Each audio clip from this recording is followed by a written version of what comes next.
What is up, guys? I'm Danny from Sightline Studios. Hello there, I'm Hunter from Sightline Studios, and today we'll be reviewing the Battlefield 4 Star Wars skin pack. Hunter, it's the Battlefront Beta.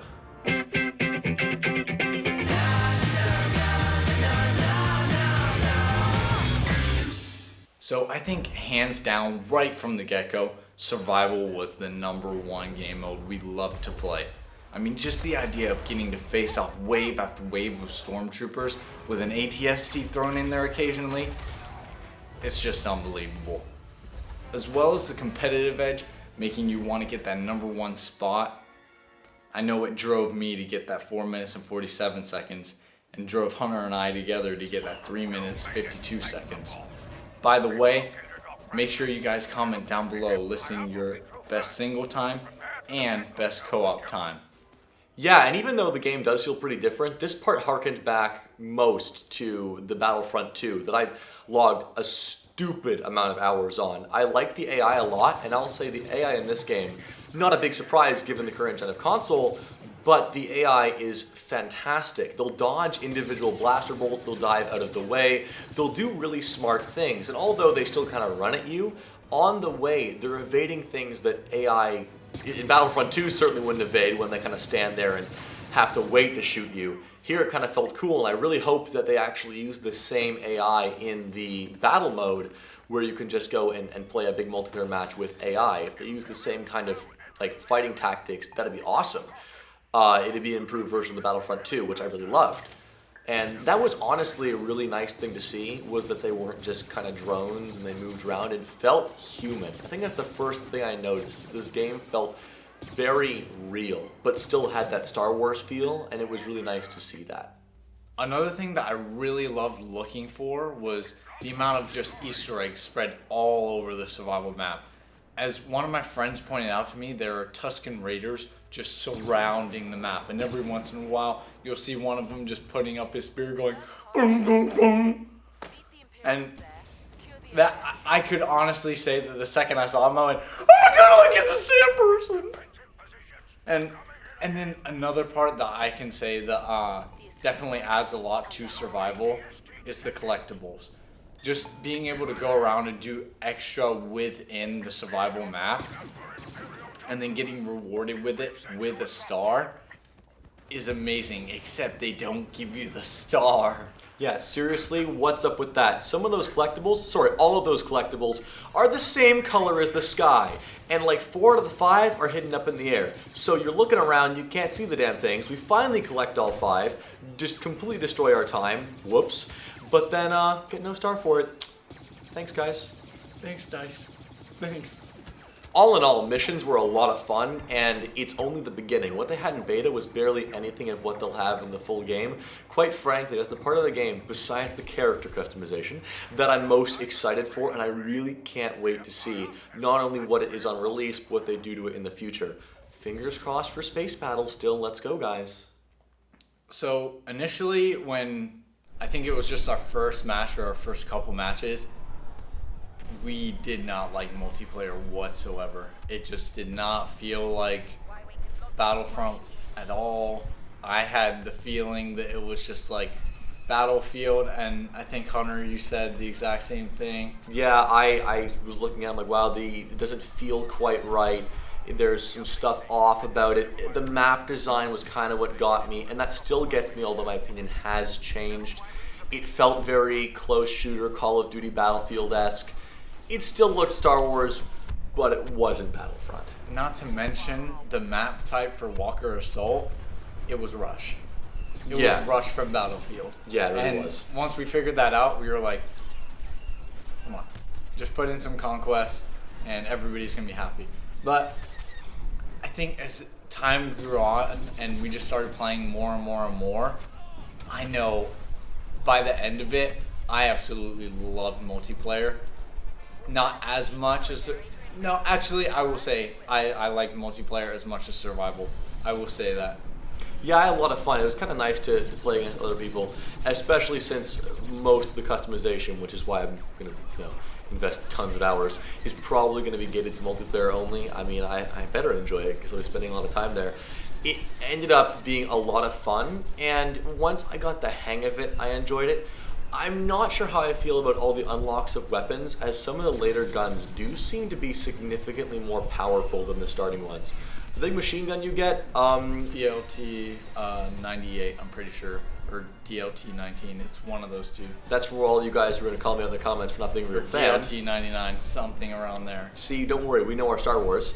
That one was significantly more powerful than a lot of your starting guns, and maybe that's just my opinion, but I felt that once I unlocked that weapon, I did better, and I don't mean to say like it's all about the gun, it's not skill. I wish there was, maybe it's a matter of balancing, or maybe it's a matter of unlocks, but I wish there was a little more open to everybody from the get-go, when Battlefront 2 and other games of the sort didn't feel as gated. Speaking of unlocks, I really do like how they added the hands and all that stuff in the collections, so that you could have a jetpack and a thermal detonator and a personal shield. Honestly, I just thought that was amazing how DICE put that in there. And when I first looked at it, I was like, why are you giving me all this like stuff to look at? But once again, it grew on me, and by the end of it, I really, really liked it. That and jetpacking is seriously the most fun you'll have in that game. And grenades that are on cooldown instead of ammo seems really cool, and I really enjoy that. I actually like it more. But I will miss the bolt of the little gonk ammo droid. He will be missed. You know, that's kind of what I miss the most. But you know what? That's okay. Personal shield, as much as it's cool, is way too powerful in its current state. Maybe I'm wrong, but I know I'm not the only one who said that, and it does feel pretty silly. Like, I don't think there are many other options you have that rival that, only because of the near invulnerability it gives you. I know you can ply your way through the shield, but it's so strong that it's not even worth firing shots. Whenever someone pops it, I'm like, cool, I just stop firing, try to hide until it wears off, because there's no point shooting. They're invincible. So I think the things do need a fine-tuning. So I hope the beta, even though it was short, gave enough feedback to fix some of those things. I know when you talk about the personal shield, I do like how to be able to use your personal shield, you had to pick up charges so that you could charge it up. And then on top of the charges, I loved how you could just pick up the hero ability, and then that's how you get to play as Luke or Darth Vader. I think that's way better than saying, oh, you're top of the leaderboard, you could play as Luke, you could play as Vader. Because then it's the people that are just way at the bottom, you're never going to get to play as a hero. Not only that, but then you're getting killed by the heroes because all the best players are running around with lightsabers as if they're not strong enough already. If anything, it's the little guy who needs the heroes. So it's kind of nice to have the random luck of you're running around in Hoth and you see the power up and you go, oh shoot, you go for it. I kind of wish the power ups were a different color because the blue blends in with the snow a lot. But besides that, it's pretty cool. Power ups for vehicles. Speaking of power ups, I'm really torn on because on the one hand, I like how balanced it makes it, and I like how it discourages camping of vehicle spawns, because Battlefront's a game that could very easily turn into camp the ATST spawn because everyone wants an ATST. And having the ability to get power up to be in the AT-AT also makes sense because of how powerful it is. However, I miss the ability to take off from the ground and fly into the air. Yeah.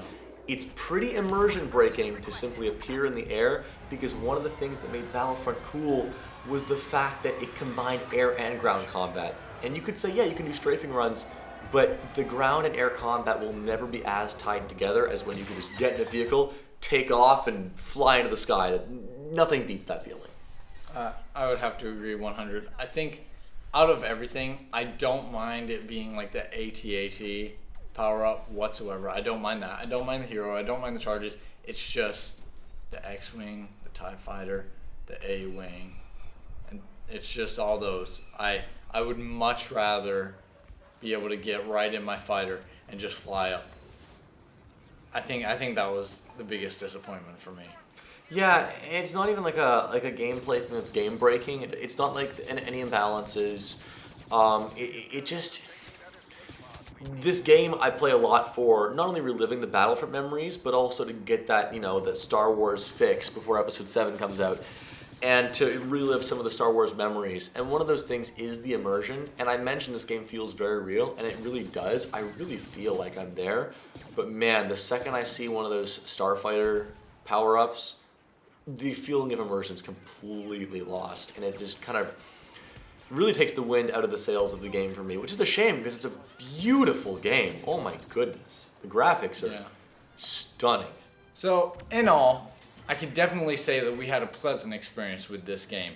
Yes, there are some kinks and there are some dislikes with the game, but in total, it still gives us that Star Wars feel that we know and love.